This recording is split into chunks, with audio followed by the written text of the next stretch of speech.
વડાપ્રધાન નરેન્દ્ર મોદી આજે જમ્મુ કાશ્મીરની મુલાકાતે છે, જ્યારે લોકસભાના વિરોધ પક્ષના નેતા રાહુલ ગાંધી બિહારની મુલાકાતે છે. આ વર્ષના અંતમાં બિહારમાં વિધાનસભાની ચૂંટણીઓ છે. વડાપ્રધાન નરેન્દ્ર મોદી જમ્મુ કાશ્મીરમાં મહત્વના ઇન્ફ્રાસ્ટ્રક્ચર પ્રોજેક્ટનું અનાવરણ કરી રહ્યા છે. તો આવો જાણીએ બે નેતાઓની મુલાકાત વિશે. નમસ્કાર, જમાવટ સાથે હું છું પાર્થ.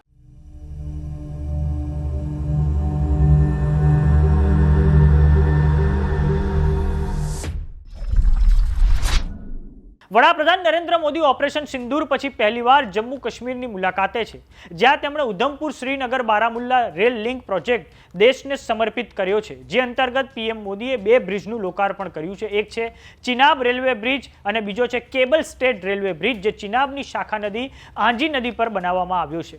વાત કરીએ ઉધમપુર શ્રીનગર બારામુલ્લા રેલ લિંક પ્રોજેક્ટની, તો જેની લંબાઈ છે 272 કિલોમીટર.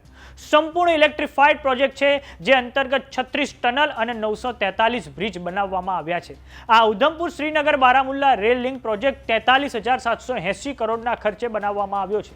હવે વાત વિશ્વના સૌથી ઊંચા ચિનાબ રેલ બ્રિજની, તો તેની ઊંચાઈ એફિલ ટાવર કરતાં પણ ખૂબ વધારે છે, જે 359 મીટરની ઊંચાઈ પર આવેલો છે.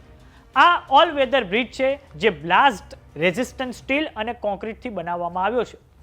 આ રેલવે બ્રિજ એક ભૂકંપગ્રસ્ત વિસ્તારમાં છે, જે ભૂકંપના ઝટકા પણ સહન કરી શકે છે. કાશ્મીર ઘાટીને ભારતના બીજા હિસ્સા સાથે રેલથી જોડવાની પ્રપોઝલ 1970ના દાયકામાં તત્કાલીન વડાપ્રધાન ઇન્દિરા ગાંધી વખતે આવી હતી. તે પછી 1994માં તત્કાલીન વડાપ્રધાન પીવી નરસિમ્હા રાવના કાર્યકાળમાં કેબિનેટે મંજૂરી આપી અને 2002માં અટલ બિહારી વાજપેયી વખતે તેનું કન્સ્ટ્રક્શન કામ શરૂ થયું, જેમાં જમીન સંપાદન માટે મંજૂરી આપવામાં આવી હતી. વડાપ્રધાન નરેન્દ્ર મોદી આજે માતા વૈષ્ણવદેવી મંદિરથી શ્રીનગરને જોડતી વંદે ભારત ટ્રેનોને પણ લીલી ઝંડી આપશે.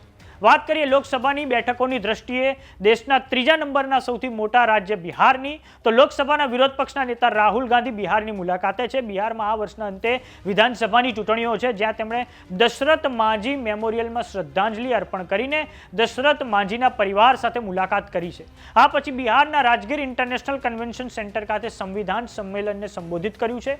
તે પછી બિહારના ગયા ખાતે રાહુલ ગાંધી મહિલાઓ સાથે સંવાદ કરશે અને આ પછી બૌદ્ધ ગયા ખાતે મહાબોધિ બિહારમાં દર્શન કરશે. બિહારમાં કોંગ્રેસની નજર જનતા દળ યુનાઇટેડના ઈબીસી વોટ્સ અને કુલ વસ્તીના 20% એવા દલિત વોટ પર છે. તો કેવો લાગ્યો અમારો વિડીયો, અમને કોમેન્ટ બોક્સમાં લખીને જરૂર જણાવો. જો તમે અમને યુટ્યુબ પર જોઈ રહ્યા તો સબસ્ક્રાઇબ કરો. જો તમે અમને ઇન્સ્ટાગ્રામ અને ફેસબુક પર જોઈ રહ્યા તો ફોલો કરો. નમસ્કાર.